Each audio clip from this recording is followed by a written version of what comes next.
मासुंदा तलाव येथील देवीच्या दर्शनासाठी 12 महिने भाविकांचा असतो राबता। ठाण्यातील मासुंदा तलाव जवळ असणाऱ्या गावदेवी मातेचे मंदिर असून सदर मंदिर हे जवळजवळ 150 वर्ष जुने आहे। तसेच हे मंदिर पुरातन असून या मंदिरातील गावदेवी माता ही स्वयंभू आहे। त्या देवीच्या दर्शनासाठी असंख्य भाविक येत असतात। गावदेवी माता कोळी बांधवांची कुलदैवत असून या देवीच्या दर्शनासाठी कोळी बांधवच नाही तर सर्व नागरिक आवर्जून देवीच्या दर्शनासाठी येत असतात। नवसाला पावणारी देवी असून त्या देवीच्या दर्शनासाठी 12 महिने भाविकांचा राबता असतो, अशी माहिती श्री गावदेवी व मारुती चॅरिटेबल ट्रस्टच्या पदाधिकाऱ्यांनी दिली। माझं नाव प्रभाकर गणपत कोळी, राहणार मागिरपूर। हे गावदेवी आमची कोळी लोकांची असून ती परंपरा चालू आहे आणि एवढे भाविक लोक येतात आणि स्वयंभू असल्यामुळे लोकांना पण त्याचा विश्वास आणि स्वतः लोकांना नवसाने पावणारी देवी आमची। तर भाविक लोक दर्शनाला येतात आणि नवरात्रात पुन्हा आषाढ महिन्यात कोळी लोकांची यात्रा असते, तर त्या यात्रेला पण आम्ही सर्व कोळीच नाही इतरही येतात आमच्या यात्रेला सहभागी होऊन यात्रेचा महोत्सव साजरा केला जातो।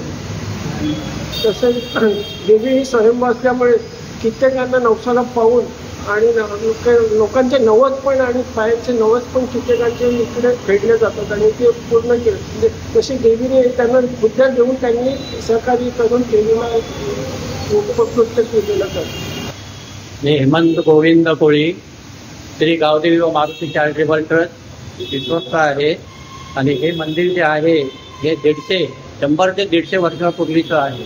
पहिला हे मंदिर खूप जुनं होतं, त्याच्यानंतर हे जीर्णोद्धार करण्यात आहे आणि या मंदिराचं उद्घाटन या 1 ते 1.5 महिन्यामध्ये होणार आहे। इथे भाविक खूप प्रमाणात येतात दर्शनासाठी आणि आमचे वर्षातून एकदा आषाढी एकादशी आषाढमध्ये ही जत्रा असते, त्याच्यामुळे आम्हाला खूप भाविक येतात।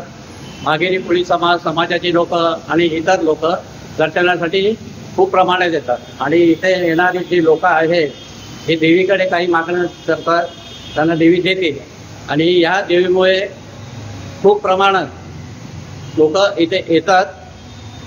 आणि नवरात्र उत्सवाला कसे काय लोकांचं नवरात्र उत्सव जे आहे देवीचं हे खूप प्रमाणात मोठ्या प्रमाणात साजरा होतं आणि इथे भजन कीर्तन वगैरे होत असतं, त्याच्यामुळे खूप भाविक येतात। हळदी कुंकाचा वगैरे कार्यक्रम असतो इथे।